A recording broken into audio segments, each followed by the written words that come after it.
Hello everyone, स्वागत है आपका अपने यूट्यूब चैनल टीचर मेट पर, जहां हम पढ़ रहे हैं सीटेट साइंस पेपर 2। और आज की जो क्लास है बहुत ही शानदार होने वाली है। और हम स्टार्ट कर रहे हैं आज से प्रकाश। इसमें हम लोग पढ़ेंगे प्रकाश का प्रवर्तन तथा अपवर्तन। इसके बहुत सारे टॉपिक्स हैं, कुल 21 टॉपिक्स इसमें कवर किए जाएंगे।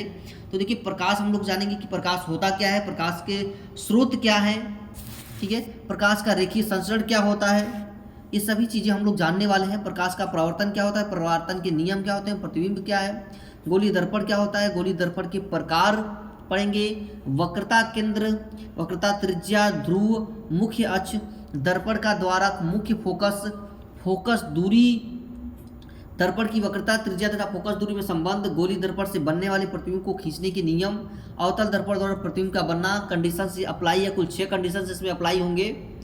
फिर दूरियां नापने के निर्देशांक तथा निर्देशांक ज्यामिति की चिन्ह परिपाटी, गोलीय दर्पण के लिए यू भी तथा एफ में संबंध, रेखीय आवर्धन, दर्पण की पहचान और दर्पण के उपयोग। फिजिक्स में आपको भी पता है कि न्यूमेरिकल्स बहुत सारे आते हैं, तो वो भी कराए जाएंगे आपको, न्यूमेरिकल से इससे रिलेटेड क्वेश्चंस भी कराए जाएंगे।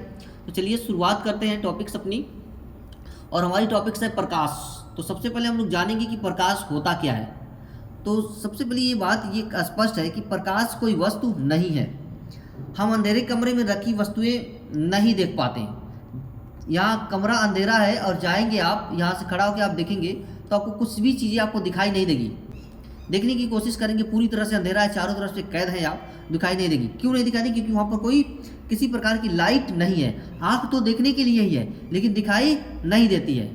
तब तक दिखाई नहीं देगी जब तक कि हमें कोई मोमबत्ती, कोई बिजली का बल्ब नहीं जलाते, तब तक हमें दिखाई नहीं देती है। और जैसे ही हम बिजली के बल्ब को जला देते हैं, यहाँ पर रखी वस्तुएं दिखाई देती हैं। यानी वास्तव में आप कह सकते हैं कि इससे क्या निकली, एक मोमबत्ती या बिजली के बल्ब से एक विकिरण निकली, एक विकिरण निकली, जिसकी वजह से वो चीज़ें हमें दिखाई दी। अब हुआ क्या यहाँ पर समझिएगा, हुआ क्या कि यहाँ वस्तु रखी है, यहाँ हम खड़े हैं और लाइट जलाया हमने यहाँ पर, तो गया हुआ क्या कि यहाँ हम खड़े हैं, ठीक है, यहाँ तो लाइट ये गई इस वस्तु पर पड़ी, और वस्तु पर पड़ने के बाद ये रिफ्लेक्ट होकर कहाँ चली गई, आँखों में। जब आँखों में गई तो हमारा माइंड जो है उसको, क्योंकि माइंड में जो भी इमेज बनता है उसका ना उल्टा बनता है, ठीक है, और ये अनुभव के आधार पर हमें दिखा देता है कि ये सीधा है। तो संवेदित किया आँखों को और ये हमको दिखा दिया। तो विकिरण को जो हमारी आँखों को संवेदित किया उसी को हम क्या कहते हैं, प्रकाश कहते हैं। किसको? विकिरण को जो हमारी आंखों को क्या किया, संवेदित किया, और जिसकी वजह से हमें वस्तु दिखाई दी, उसे हम क्या कहते हैं, प्रकाश कहते हैं, ठीक है। तो यहाँ देखिए, विकिरण को जो हमारी आंखों को क्या किया, संवेदित करता है, उसे हम क्या कहते हैं, प्रकाश कहते हैं। अब प्रकाश क्या है, तो प्रकाश एक ऊर्जा है, प्रकाश एक ऊर्जा है। ध्यान से देखिएगा, प्रकाश हमें विभिन्न प्रकार के प्राकृतिक तथा मानव निर्मित स्रोतों से प्राप्त होता है। प्रकाश का ज्ञान हमें अपनी आंखों द्वारा ही होता है। प्रकाश का ज्ञान कैसे होता है, आंखों के द्वारा। प्रकाश का ज्ञान हमें अपनी आंखों से द्वारा होता है। और आंख की प्रकृति सबसे अद्भुत देन है हमारी, आंख सबसे अद्भुत है हमारी। आंखों द्वारा ही हम इस पृथ्वी पर उपस्थित जितने भी कलर्स हैं, रंग है, प्रकाश है, ये विविध प्रकार की डाइवर्सिटी जो भी चीज़ें हैं, उन सभी को हम देख सकते हैं। तो आंख हमारी एक कैमरे का काम करती है, दूरबीन का काम करती है, ठीक है, दूरबीन का काम करती, कह सकते हैं कि आँख एक बहुत ही शानदार, बहुत ही प्रकाशीय उपकरण है, ठीक है। 17वीं शताब्दी तक, थोड़ा सा और डिटेल में अगर हम चले तो 17वीं शताब्दी तक के मध्य में यह माना जाता था कि प्रकाश जो है, प्रकाश छोटे छोटे कणों से मिलकर बना होता है तथा प्रकाश स्रोत से उत्सर्जित होकर ये कण एक धारा के रूप में सीधी रेखा में चलते हैं, एक धारा के रूप में ऐसे सीधी रेखा में ये चलते हैं। प्रकाश का कण जो भी संबंधित का जो एक खोज किया, किसने खोज किया भाई, तो जो जिन्होंने थ्योरी दिया उनका नाम था न्यूटन। न्यूटन ने सबसे पहले ये थ्योरी दी, ध्यान रखिएगा, न्यूटन ने दिया। उन्होंने कहा, उस जब ये थ्योरी दी तो उस थ्योरी का नाम पड़ा कि न्यूटन के कणिका का सिद्धांत। क्या कहा पड़ा? न्यूटन के कणिका का सिद्धांत पड़ गया जब उन्होंने थ्योरी दिया। यानी उन्होंने कहा कि ये कण जो है पारदर्शक माध्यम को पार कर सकते थे तथा अपारदर्शक माध्यम से परावर्तित हो जाते थे। लेकिन 17वीं शताब्दी के मध्य में हाइजेंस ने अपने सिद्धांत में प्रतिपादित किया कि प्रकाश तरंगों के रूप में गमन करते हैं। प्रकाश किस रूप में गमन करते हैं? तो तरंगों के रूप में गमन करते हैं। इन तरंगों को हम क्या कहते हैं? प्रकाश तरंगे कहते हैं। जब प्रकाश, इसको क्या कहते हैं? प्रकाश तरंगे कहते हैं। जब प्रकाश तरंगों के रूप में गमन करेंगे तो उसको हम बोलेंगे प्रकाश तरंगे। ठीक है। अब प्रकाश के कुछ अपने गुण भी होते हैं। देखिए प्रकाश के गुण, प्रकाश सीधी रेखा में गति करता है, प्रकाश विद्युत चुंबकीय तरंग है, इसलिए इसे संचरण के लिए माध्यम की आवश्यकता नहीं होती है। जैसे साउंड को चलने के लिए माध्यम की आवश्यकता होती है, लेकिन इसको चलने के लिए किसी माध्यम की आवश्यकता नहीं होती है। प्रकाश की चाल निर्वात में सबसे अधिक होती है, 3 × 10⁸ होती है प्रकाश की चाल। और कांच की बात करें तो 2 × 10⁸ होती है कांच में ये प्रकाश की चाल। ठीक है। 19वीं शताब्दी के प्रारंभ में वैज्ञानिक का नाम था यंग। एक वैज्ञानिक आए 19वीं शताब्दी में, 19वीं सदी में एक वैज्ञानिक आया जिसका नाम था यंग। यंग ने प्रकाश के व्यक्तिकरण तथा वैज्ञानिक फोकाल्ट ने प्रकाश की ध्रुव में चाल ज्ञात करके हाइजेंस के सिद्धांत की पुष्टि की कि प्रकाश जो है वो प्राकृतिक तरंग की प्रकृति है। प्रकाश क्या है? प्राकृतिक तरंग की प्रकृति है। क्योंकि व्यक्तिकरण या फोकाल्ट के प्रयोग न्यूटन के कणिका सिद्धांत से नहीं समझाए जा सकते। अतः ग्रिमाल्डी के विवर्तन, यंग के व्यक्तिकरण और सिद्धांतों ने प्रकाश तरंग प्रकृति की पुष्टि की। न्यूटन की कणिका सिद्धांत को अस्वीकार कर दिया गया, उनको नहीं माना गया। फिर सन 1873 में प्रसिद्ध वैज्ञानिक, नाम था मैक्सवेल, ध्यान रखिए मैक्सवेल, क्या नाम था? मैक्सवेल। इन्होंने अपना सिद्धांत दिया जिसको हम कहते हैं विद्युत चुंबकीय सिद्धांत। क्या कहते हैं? विद्युत चुंबकीय तरंगे, विद्युत चुंबकीय तरंगे। कौन दिया इसको? इसको दिया मैक्सवेल ने। इस प्रकार उन्होंने कहा कि एक जो सिद्धांत दिया जिसको उन्होंने क्या कहा कि विद्युत चुंबकीय तरंगे, प्रकाश जो विद्युत चुंबकीय तरंगे हैं। इस सिद्धांत के आधार पर उन्होंने प्रकाश के कई गुणों की व्याख्या कर दी। प्रकाश का जो विद्युत प्रभाव था, क्या? प्रकाश का विद्युत प्रभाव, उसकी व्याख्या मैक्सवेल नहीं कर सके। और इसकी व्याख्या किसने किया? इसकी व्याख्या 1905 में सुप्रसिद्ध वैज्ञानिक जिनका नाम था आइंस्टीन। देखिए मैं बहुत डिटेल में जा रहा हूँ। आइंस्टीन, सुप्रसिद्ध वैज्ञानिक आइंस्टीन ने अपने सिद्धांत में बताया कि प्रकाश ऊर्जा के छोटे छोटे बंडलों के रूप में चलते हैं। आइंस्टीन ने बताया कि जो प्रकाश है वो ऊर्जा के छोटे छोटे बंडलों के रूप में चलते हैं। ध्यान से देखिएगा, छोटे छोटे बंडलों के रूप में चलते हैं। इन बंडलों को क्या कहा गया? फोटॉन कहा गया। इन बंडलों को फोटॉन कहा गया। और ये अब तक की सबसे सफल थ्योरी मानी गई और आज तक यही चलती आ रही है। और फिर आइंस्टीन ने एक और ऊर्जा का फार्मूला दिया, E = mc² फार्मूला भी दिया उन्होंने। और आज तक यही थ्योरी चलती आ रही है प्रकाश को लेकर के। ठीक है, चलिए आगे बढ़ते हैं और पढ़ने वाले हैं हम लोग प्रकाश का परावर्तन। प्रकाश, मुझे उम्मीद है कि प्रकाश की चीज़ें आपको समझ में आ गई कि प्रकाश क्या होता है। ठीक है,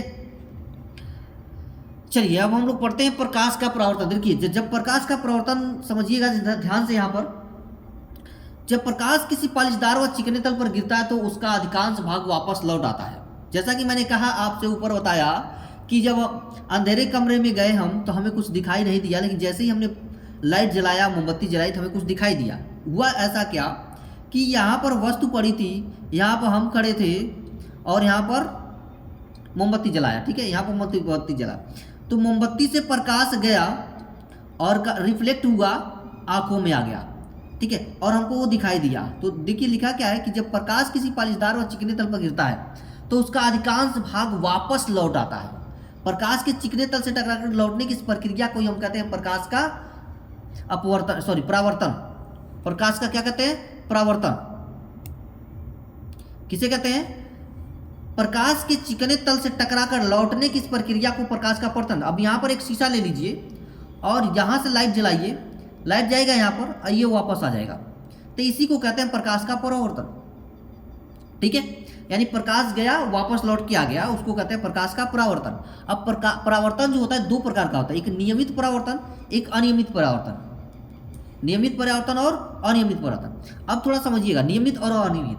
अगर स्मूथ है शीशा ऐसे, तो यहाँ से प्रकाश जाएगा और ये डायरेक्ट इधर चला जाएगा, जाएगा चला जाएगा, जाएगा चला जाएगा, तो इसको बोलते हैं नियमित परावर्तन।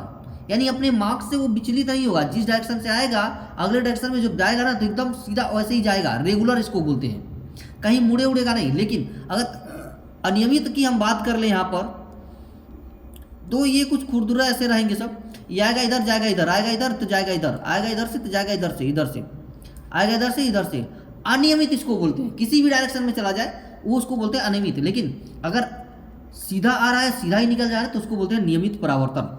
ठीक है, यहाँ लिखा भी है देखिए, नियमित परावर्तन ऐसी परिघटना जिसके कारण किसी माध्यम में से जाता हुआ समांतर, देखिएगा एक समांतर किरण पुंज चिकनी पॉलिश की गई सतह पर टकराने के बाद इसे एक समांतर पुंज के रूप में किसी निश्चित दूसरी दिशा में निकलता है, जिसे नियमित परावर्तन कहते हैं। जैसा कि मैंने आपको बता के दिखाया, यहाँ पर फिगर में आपको देख सकते हैं, ये चिकना तल है, कलाई की गई है पारे की, और यहाँ से ये रिफ्लेक्ट हो रहा है। अनियमित की बात करेंगे या विस्तृत की, तो ऐसी परिघटना जिसके कारण किसी माध्यम में से एक जाता हुआ एक समांतर किरण पुंज खुरदरे सतह पर जब टकराने के बाद प्रकाश को सभी दिशाओं में बिखेर देता है, जैसा कि आप देख रहे हैं, मैंने समझाया आपको। ठीक है, तो यहाँ अंतर भी है, आप अंतर भी समझ लीजिएगा। ठीक है, अब देखिए परावर्तन के कुछ नियम होते हैं अपने, कि हम नियम क्या होते हैं ये थोड़ा समझिएगा कि परावर्तन के नियम क्या। तो सबसे पहले तो ये समझ लीजिए कि परावर्तन के नियम क्या है। तो परावर्तन में देखिए, आपतित किरण, परावर्तित किरण और अभिलंब तीनों एक ही तल में होते हैं और परावर्तन कोण सदैव आपतन कोण के बराबर होता है। अब यहाँ क्वेश्चन ये बनता है कि आपतित किरण क्या है, परावर्तित किरण क्या है, अभिलंब क्या है, ठीक है, और परावर्तन कोण क्या है, आपतन कोण क्या है, ये समझिएगा। अब यहाँ मैं बनाता हूँ, ठीक है, देखिए अब यहाँ से कोई किरण आई प्रकाश की, और ये जो चिकना तल है, ग्लास मैंने लिया है, कांच का मिरर लिया है, इस पर से टकराया और ये रिटर्न इधर से चला गया। एक किरण यहाँ पर आ रही है, देखिए ये किरण आ रही है और एक किरण यहाँ पर जा रही है, और जब इन दोनों के बीच में से जो रेखा खींच देंगे तो इसको बोलते हैं अभिलंब। ये आपकी होगी अभिलंब, अभिलंब। और ये जो आ रही है इसको बोलते हैं हम आपतित किरण, आपतित किरण। और जो जा रही है इसको बोलते हैं हम परावर्तित, परावर्तन। यानी आने वाले कोण को, आने वाले किरण को आपतित और जाने वाले किरण को परावर्तित किरण कहते हैं। तो देखिए आपतित किरण यानी ये किरण जो आ रही है इसको आपतित, और जाने वाली किरण इसको परावर्तित। तो आपतित किरण और परावर्तित किरण और बीच की रेखा जो अभिलंब है वो तीनों एक ही तल में होते हैं। यानी यहाँ पर जो है कागज के, देखिए तीनों आई इधर से इधर चली गई, इधर नहीं गई, अगर इधर चली गई तो दूसरा तल हो गया होता। जैसे ये है तो ये इसका तल हो गया ऊपर वाला, इधर से आई इधर ही चली गई तो ये इसका तल है, तो तीनों एक ही तल में होते हैं। दूसरा कह रहा है परावर्तन कोण सदैव आपतन कोण के बराबर होता है, यानी आने वाली किरण को हम इंसिडेंट और जाने वाले को रिफ्लेक्ट। तो इसको आई से, तो आई इक्वल टू आर, यानी जितना कोण इधर बनाएगा उतना ही कोण इधर भी बनाएगा, जितना इधर से रिफ्लेक्ट आएगा उतना ही इधर रिफ्लेक्ट भी होगा। इधर 60 डिग्री का कोण बनाकर रिफ्लेक्ट करेगा तो यहाँ भी 60 डिग्री ही होगा। 60 डिग्री से इंसिडेंट बना रहा है तो रिफ्लेक्शन में भी इसका 60 डिग्री ही होगा, यानी आई इक्वल टू आर होगा, एंगल आई एंगल आर हो जाएगा। ठीक है, अब देखिए दर्पण पर गिरने वाली, देखिए अब ये प्रकाश के अंदर कुछ परिभाषाएं मैंने यहाँ पर लिख दिया है कि क्या क्या होती है। देखिए आपतित किरण किसे कहते हैं, तो दर्पण पर गिरने वाली किरण को हम आपतित किरण कहेंगे। जो किरण गिरी उसको आपतित, और जो लौट गई वापस रिटर्न चली गई उसको परावर्तित। टकराने के बाद लौट के जाने वाली किरण को हम परावर्तित कहेंगे। आपतन बिंदु, आपतित किरण दर्पण की जिस बिंदु पर आकर के गिरती है, देखिए ये आपतित किरण है, आकर के यहाँ पर गिरी नहीं, ये तो ये की हो गई आपकी आपतन बिंदु। और अभिलंब, आपतन बिंदु से दर्पण लंब रूप रेखा को अभिलंब कहते हैं, जैसा कि आपको दिखाया गया बीच में ये खींचा गया है। ठीक है, अब आपतन कोण कह रहा है, तो आपतित किरण तथा अभिलंब के बीच बने कोण को हम आपतन कोण कहते हैं। अब इसके बीच में देखिए कोण बन रहा है, यहाँ पर ये कोण बन रहा है, ये कोण बन रहा है, तो आने वाली की इसको आपतन और जाने वाली को परावर्तन कोण कहते हैं। तो चीज़ों आपको समझ में आ गई होगी। ठीक है, अब बारी आती है कि प्रतिबिंब क्या होता है। प्रतिबिंब, जैसे आप शीशे के सामने जाते हैं, यहाँ पर आपके ऊपर प्रकाश पड़ता है तो आपका परछाई आपको दिखाई देता है। होता क्या है यहाँ पर कि यदि प्रकाश की किरणें वस्तु के किसी बिंदु से चलकर आ रही है, किसी बिंदु से, मान लीजिए आप यहाँ खड़े हैं, ये किसी एक बिंदु है यहाँ से आ रही है, किसी बिंदु पर गिरती है, तो आप एक बिंदु हो गई, ये एक बिंदु हो गई, 2 पॉइंट है यहाँ पर। ठीक है, तो प्रकाश की किरण वस्तु के किसी भी बिंदु यानी इस बिंदु से चलकर आ रही है और परावर्तन के पश्चात किसी दूसरे बिंदु पर जाकर मिल जाती है, या किसी दूसरे बिंदु से आती हुई प्रतीत होती है, तो दूसरे बिंदु को हम पहले बिंदु का क्या कहते हैं, प्रतिबिंब कहते हैं। तो आपका यहाँ का गिरा और जाकर किसी बिंदु से मिल गई तो आपका यहाँ पर प्रतिबिंब दिखाई दे जाएगा। ठीक है, तो शीशे के सामने खड़ा होइए या आपके ऊपर प्रकाश जब डाला जाएगा तो आपका प्रतिबिंब बन जाता है, या सूर्य की प्रकाश जब आ रही होती है पूर्व या पश्चिम से तब उस डायरेक्शन में खड़ा होइए बीच में, तो आपका लंबा सा बनता हुआ दिखा जाएगा। लेकिन अगर सर के ऊपर है तो बहुत छोटा सा आपका प्रतिबिंब बनता है। अब प्रतिबिंब दो तरह का होता है, एक होता है वास्तविक प्रतिबिंब, एक होता है आभासी प्रतिबिंब। वास्तविक का मतलब रियल वाला, आभासी का मतलब जिसको हम देख नहीं सकते, मात्र आभास करते हैं कि हाँ ये है लेकिन वह होगा नहीं। वास्तविक प्रतिबिंब यदि किसी बिंदु वस्तु से चलने वाली किरणें परावर्तन के पश्चात किसी बिंदु पर वास्तव में मिलती हैं तो इस बिंदु को बिंदु वस्तु का वास्तविक प्रतिबिंब करते हैं। इस प्रतिबिंब को पर्दे पर लिया जा सकता है, जैसे आप मूवी वगैरह देखते हैं, ठीक है, तो जो सलमान खान या शाहरुख खान जो होते हैं उनको कैमरे से जो खींचा जाता है ना, तो सलमान और शाहरुख खान का जो इमेज दिखाता है वो उनका क्या है, वास्तविक इमेज है। और आप खड़े होंगे और आपकी जो परछाई यहाँ पर बनेगी ना वो क्या है, आपकी आभासी है, इसको केवल आभास कर सकते हैं। जैसे आप हटेंगे ये भी खत्म, तो आपकी परछाई जो है आभासी प्रतिबिंब हो गई और आप जो हो गए वो आप वास्तविक हो गए। ठीक है, तो समझ में आ गया होगा। इसको आप रिकॉर्ड नहीं कर सकते लेकिन आपको रिकॉर्ड किया जा सकता है, आपको कैमरे पर्दे पर लिया जा सकता है। हाँ, फोटो इसका खींचा जा सकता है, फोटो तो आपका भी खींचा जा सकता है लेकिन इसको पर्दे पर नहीं लिया जा सकता, आपको पर्दे पर लिया जा सकता है, यानी इसको पर्दे पर हम ले सकते हैं। अब बारी आती है गोली दर्पण क्या होता है, समझिएगा ज़रा ध्यान से समझिएगा, इस एक एक पॉइंट्स को कवर कर रहा हूँ मैं। गोली दर्पण क्या था, गोली दर्पण कांच के खोखले गोले को काटा हुआ भाग होता है। अगर यह कांच का खोखला गोला है यहाँ पर गोल सा, इसको आधा भाग काट दिया जाए तो इसको कहते हैं हम गोलीय दर्पण। ठीक है, इसके तल पर पारे की कलई या लाल ऑक्साइड का पेंट होता है। अब काट देने के बाद, ऐसे काट देने के बाद इसका जो तल होता है ऐसे, यहाँ पर हम क्या करते हैं, पारे की कलई कर देते हैं, ऐसे ऐसे ऐसे पारे की कलई या लाल ऑक्साइड का पेंट लगा देते हैं। दूसरा तल जो होता है इसका, जो उधर नहीं है वो परावर्तक होता है, इधर से आई टकराई है इधर चली गई। ठीक है, ये आपका हो गया गोली दर्पण, कट गया गोली दर्पण हो गया। ठीक है, अब ये गोली दर्पण जो है दो प्रकार का होता है। देखिए यहाँ देखिए गोली दर्पण कितने प्रकार का, दो तरह, एक अवतल दर्पण और एक उत्तल दर्पण। ठीक है, अवतल दर्पण और एक उत्तल दर्पण, इसी में दोनों ही दिखाता हूं मैं। देखिए ये जो दिख रहा होगा आपको यहाँ से, अगर आधा करेंगे इसमें तो ये दो भाग आपको दिखाई दे रहा होगा, एक बाहर कलई किया गया है और एक अंदर कलई किया गया है। आपके घर में कढ़ाई होगी जिसमें खाना बनता है, ऐसे चम्मच होगा, कलछुल होगी, वो सभी क्या है, अवतल दर्पण है। वह दर्पण जिसमें परावर्तक दबे हुए तल से होता है, यानी कढ़ाई का जो अंदर वाला हिस्सा है ना, अंदर वाला, ये अंदर वाला, इससे अगर परावर्तन हो रहा है, ध्यान रखिएगा, अंदर वाले हिस्से से अगर परावर्तन हो रहा है, बाहर कलई कर दीजिए, प्रकाश आया इस पर पड़ा, रिफ्लेक्ट कर गया, तो इसको बोलेंगे हम अवतल दर्पण। यानी जो घर में कलछुल रखी है, कढ़ाई जो रखी है, उसका अंदर वाला भाग वो जो है ना रिफ्लेक्टिव पार्ट होता है, दबे हुए तल से होता है। ठीक है, गोले के भीतरी भाग का परावर्तक तल होता है और बाहर के हिस्सों को हमें कलई करके रख देना है, उसको बोलेंगे अवतल दर्पण। जैसे यहाँ पर दिख रहा होगा ये आपका अवतल दर्पण है। अंदर वाला भाग देखिए, परावर्तक कहाँ से, अंदर वाला, अगर ये प्रकाश आएगा यहाँ से तो जैसे पड़ेगा तो जैसे रिफ्लेक्ट हो जाएगा। ठीक है, लेकिन वहीं अगर उत्तल दर्पण की बात करेंगे, उत्तल दर्पण में अंदर की तरफ कलई होता है, बाहर परावर्तक होता है, ये प्रकाश इधर बाहर से पड़ेगा इस पर, इधर रिफ्लेक्ट करेगा।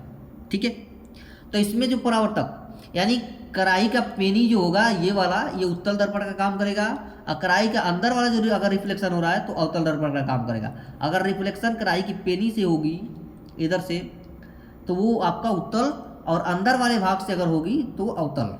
ठीक है, समझ में आ रहा होगा। देखिए यहाँ पर एक एक पॉइंट्स को मैंने अच्छे से बना के आपको दिखाया है, आपको दिख रहा होगा बेहतर तरीके से। देखिए अब उत्तल दर्पण भी समझ में आ गया, अवतल दर्पण। देखिए उत्तल दर्पण एक बार क्लियर कर देता हूँ कि वह दर्पण जिसमें परावर्तक उभरे हुए तल से होता है। किससे होता है, उभरे हुए तल से, अर्थात गोले का बाहरी भाग जो होता है परावर्तक तल होता है। ये गोले का बाहरी भाग, ये इधर से रिफ्लेक्शन होगा, इधर से नहीं, इधर से कुछ नहीं, रिफ्लेक्शन जो भी होगा प्रकाश इधर से आएगा इधर चला जाएगा। ठीक है, इधर कलई किया गया होगा।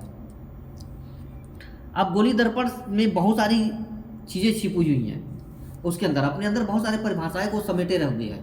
अब कौन कौन सी चीज़ें हैं, देखिए हम एक एक टॉपिक्स को कवर करें, जितने टॉपिक्स आपको ऊपर मैंने बताया वो सभी टॉपिक्स यहाँ पर कवर हो रही हैं और इसका ऑब्जेक्टिव भी कल आ जाएगा। ठीक है, देखिए इसमें एक चीज़ है वक्रता केंद्र है, वक्रता त्रिज्या है, ध्रुव है, पढ़ने वाले हम लोग, ये मुख्य अक्ष है, ठीक है, दर्पण का द्वारक है और मुख्य फोकस है और फोकस दूरी है, ठीक है। ये सब किस में है? ये सब के सब है आपका गोलीय दर्पण में, जो उत्तल और अवतल दर्पण है ये सब उसके भाग हैं, ठीक है। तो देखिए, तो सबसे पहले हम लोग समझने वाले हैं कि वक्रता केंद्र क्या होता है। वक्रता केंद्र क्या होता है तो समझिएगा। यहाँ पर थोड़ा इसको मैं इरेज करता हूँ और आपको मैं समझाने की कोशिश करता हूँ कि वक्रता केंद्र क्या होता है।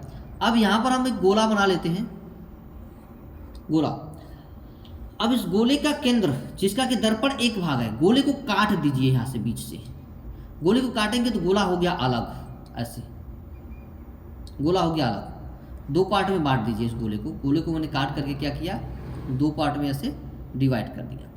अब यह लिख रहा है कि उस गोले के केंद्र को जिसका कि दर्पण एक भाग है, दर्पण का वक्रता केंद्र कहलाता है। ये जो है आपका ये दर्पण का क्या है, वक्रता केंद्र है, यानी इसको हम सेंटर ऑफ कर्वेचर कहते हैं इंग्लिश में। यहाँ पर देखिए ये है इसका वक्रता केंद्र, ये है इसका वक्रता केंद्र, ठीक है। यहाँ चित्र में बिंदु सी जो है आपका, ये जो बिंदु सी है वो इसका वक्रता केंद्र है। यानी गोले को काटने के बाद जो इधर से पार्ट दिखाई देगा बीच वाला ना, जैसे घर में खरबूजा आता है, सेब आता है, तो सेब का जो बीज वाला पार्ट, बीज इधर दिखाई दे रहा होगा, वो उसका क्या है, सेंटर ऑफ कर्वेचर है, ठीक है। इधर एक ये आधा सेब काट दिया, अब बीच वाला जो हिस्सा दिखाई देगा इधर से नहीं, कटे हुए भाग वाले से, वो उसका क्या होगा, सेंटर ऑफ कर्वेचर होगा, ठीक है। कढ़ाई की पेनी का कढ़ाई है, ये कढ़ाई है, इधर एक तो कड़ा लगा है, इधर कड़ा है। अब इधर से जो देखेंगे ये बीच वाला पार्ट होगा, यहाँ से काटेंगे तो कढ़ाई तो कटी हुई है, पूरी तो है नहीं, गोला कढ़ाई आधी है, ठीक है। तो जो बीच वाली भाग है वो क्या है आपका, वो है आपका वक्रता केंद्र, ठीक है। अब बारी आती वक्रता त्रिज्या क्या होता है। अब यहाँ देखिए गोले को काट दिया गया। अब गोले को काटने के बाद यहाँ से लेकर के यहाँ तक ये आपका सी हो गया, ये आपका पी है, देखिए यहाँ पर सी है और यहाँ पर ये पी है, ठीक है। अब हम बात करें यहाँ पर देखिए वक्रता त्रिज्या की, तो उस गोले की त्रिज्या को जिसका कि दर्पण एक भाग है, गोले की त्रिज्या, गोला है, गोले को काट दिया, दर्पण एक भाग निकल गया गोले का, तो जो एक भाग है ना, इस एक भाग को हम कहते हैं क्या, वक्रता त्रिज्या कहते हैं। ध्यान से समझिएगा, किसको कहते हैं, गोले के एक भाग को हम वक्रता त्रिज्या। ये गोले को यहाँ से काटिएगा तो आपको आधा इधर का हिस्सा मिलेगा, आधा इधर का मिलेगा, तो आधा जो वाला हिस्सा होगा उसको कहते हैं हम गोले की त्रिज्या। तो सी और पी क्या है, आपकी गोले की त्रिज्या है, ठीक है। अब बारी आती है ध्रुव क्या होता है इसमें, ठीक है। ध्रुव क्या होता है, तो ध्रुव समझते हैं। दर्पण के जो परावर्तक तल होंगे और जो मध्य बिंदु होगा, मध्य बिंदु का मतलब ये पॉइंट, यहाँ देखिए ये पॉइंट आपको दिख रहा होगा, इधर से देखेंगे यहाँ से ये पॉइंट जा रहा होगा यहाँ, और इधर से यहाँ पॉइंट होगा। यानी फुटबॉल ले लीजिए, फुटबॉल का यहाँ बीच वाला सेंटर कहीं भी जाइए आप, वो उसका क्या होगा, जहाँ टिकाइएगा टिक जाएगा, वो उसका क्या होगा, ध्रुव होता है। हर चीज़ का एक ध्रुव होता है, ठीक है। तो बिंदु P जो दिख रहा होगा यहाँ पर, ये बिंदु P, ये क्या है, दर्पण का ध्रुव है, ठीक है। तो ये भी चीज़ें आपको समझ में आ रही है। चलिए आगे बढ़ते हैं। आगे है आपका मुख्य अक्ष, इसको थोड़ा मैं इरेज कर देता हूँ। मुख्य अक्ष क्या होता है, इस चीज़ को समझिएगा। मुख्य अक्ष दर्पण के ध्रुव तथा वक्रता केंद्र को मिलाने वाली जो रेखा है, ये जो बीच वाली रेखा जो जा रही है ना, इसको बोलते हैं मुख्य अक्ष। दर्पण के ध्रुव यानी दर्पण का ध्रुव और मुख्य अक्ष, ये यहाँ ध्यान रखिएगा, दर्पण के ध्रुव तथा वक्रता केंद्र, यहाँ यह वक्रता केंद्र सेंटर ऑफ कर्वेचर, ये ध्रुव, इन दोनों को जो रेखा काट दी जाएगी, बीच वाली से रेखा जो गुजरेगी, उसको कहेंगे हम यहाँ पर मुख्य अक्ष कहा जाएगा, ठीक है। तो P और C आपका जो रेखा जा रही है वो क्या है, मुख्य अक्ष है। एक और पॉइंट आता है दर्पण का द्वारक। अब दर्पण का द्वारक, यहाँ दर्पण ये बना, ये इसका द्वारक है। द्वारक यानी प्रकाश जहाँ से जा रहा है, यानी कह सकते हैं दर्पण के परावर्तक तल के व्यास को, जो उसका व्यास होगा ना, ये इस व्यास को हम कहते हैं दर्पण का द्वारक। यानी M1 M2 प्रकाश जिस रास्ते इसमें जो अंदर जाएगा ना, उसको बोलेंगे हम दर्पण का द्वारक। एक एक पॉइंट्स को आप समझने की कोशिश कीजिएगा, रटने की कोशिश मत कीजिएगा, कि बहुत ही डीपली मैं यहाँ पर आपको समझा रहा हूँ, ठीक है। और समझने की कोशिश, पूरी वीडियो देखिएगा, आपको बेहतर तरीके से समझ में आएगा एक एक पॉइंट्स, ठीक है। अब हमने क्या क्या समझ लिया, थोड़ा सा नीचे आते हैं। देखिए हमने दर्पण का द्वारक तक समझ लिया। अब हम लोग समझने वाले मुख्य फोकस, कि मुख्य फोकस क्या होता है, ये मुख्य फोकस क्या होता है। तो दर्पण की मुख्य अक्ष के समांतर आने वाली प्रकाश की किरणें दर्पण से परावर्तन के पश्चात मुख्य अक्ष के जिस बिंदु या पर या तो वास्तव में मिलती है या मिलती हुई प्रतीत होती है, उसे बिंदु को दर्पण का मुख्य फोकस कहते हैं। अब समझिएगा कि मुख्य फोकस का मतलब यहाँ पर हम बना दिए यहाँ पर दर्पण, ठीक है, यहाँ पर दर्पण बन गया। मैं आपको बना के समझाता हूँ।